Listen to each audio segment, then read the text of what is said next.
Hello everyone, Quamel's Fan Channel here, and today I'm back with my craft-made Pro Contemporary Flushmount, but I took the light kit off this time. Yeah, it's still the same quality, but just without the light. The light is right here. I actually took it off because I'm going to be replacing the light kit with something else.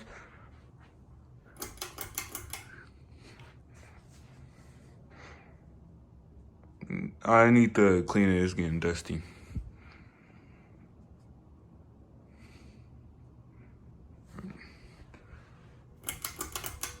Just gonna do a quick demonstration of this.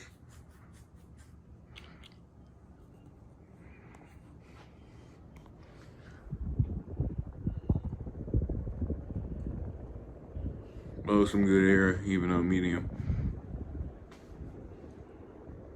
All right, let's skip the high.